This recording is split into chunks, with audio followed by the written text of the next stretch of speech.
আপনি কি রাত জেগে ফেসবুক, ইউটিউব স্ক্রল করেন কিংবা ঘুম আসলেও বারবার ঘড়ির কাঁটা পিছিয়ে দেন? যদি উত্তর হ্যাঁ হয়, তাহলে আপনি হয়তো রিভেঞ্জ বেড টাইম প্রোক্রাস্টিনেশনের শিকার। রিভেঞ্জ বেড টাইম প্রোক্রাস্টিনেশন কি তা আমাদের জানতে হবে। এটি হচ্ছে এমন একটি অভ্যাস যেখানে মানুষ বিনোদন বা অবসর সময় কাটানোর জন্য ঘুমের সময়টা ইচ্ছাকৃতভাবে বিলম্বিত করে।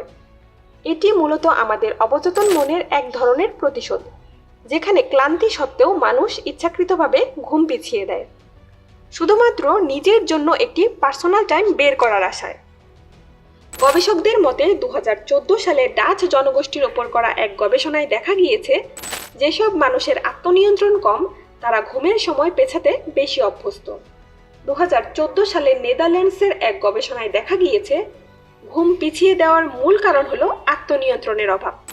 যারা দিনের কাজকর্মে নিজের ইচ্ছাকে দমাতে পারেন না, রাতেও তারা একই সমস্যায় ভোগেন। যেমন অফিসের প্রজেক্ট জমা দেওয়ার শেষ মুহূর্তে ফেসবুক চেক করা, কিংবা রাত 12টায় উঠে গিয়ে নেটফ্লিক্সের নতুন কোনো সিরিজ খোঁজা।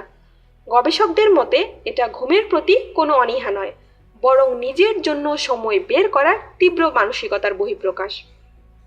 যারা এই কাজ করে তারা জানে যে এটি ক্ষতিকর, তবুও নিজেদের নিয়ন্ত্রণ করতে পারে না।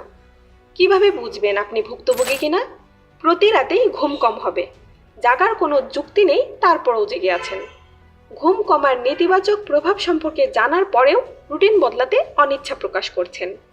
মজার বিষয় হলো, যাদের মুঠোফোনের প্রতি আসক্তি বেশি তাদের মধ্যেই এই অভ্যাস প্রকট। ফোনের নোটিফিকেশন, অনির্দিষ্টকালের জন্য স্ক্রল, এগুলোই ঘুমের শত্রু হয়ে দাঁড়ায়। বেড টাইম প্রোক্রাস্টিনেশন আসলে স্বাধীনতার ভুল ব্যাখ্যা। শরীর যখন ঘুমের সংকেত দেয়, তখন তাকে উপেক্ষা করলে পরের দিনের কর্মশক্তি এবং দৈনন্দিন জীবনের আনন্দবোধ কমে যায়। এটা চলতে থাকলে এক সময় একটা মানসিক চক্রের জন্ম হয়, যার ফলে বেড টাইম প্রোক্রাস্টিনেশন থেকে বেরিয়ে আসতে কষ্ট হয়। সমাধানের পথ কি তা আমাদের জানতে হবে। রাত 10টার পর মুঠোফোনের ব্যবহার বন্ধ করতে হবে। দিনের বেলা কাজের ফাঁকে ছোট ছোট বিরতি নেওয়া, যেন রাতে পার্সোনাল টাইম বের করার তাগিদ কমে যায়। ঘুমানোর আগে বই পড়া বা মেডিটেশনের মধ্যে নিষ্ক্রিয় কিছু অভ্যাস গড়ে তুলতে হবে। মূল কথা হলো, আমাদের মনে রাখতে হবে ঘুম কোনো বিলাসিতা নয়, বরং শারীরিক ও মানসিক সুস্থতার মূল ভিত্তি। রাত জেগে যে সময়টুকু আমরা এনজয় করি তা আসলে পরের দিনের কর্মক্ষমতা নষ্ট করে।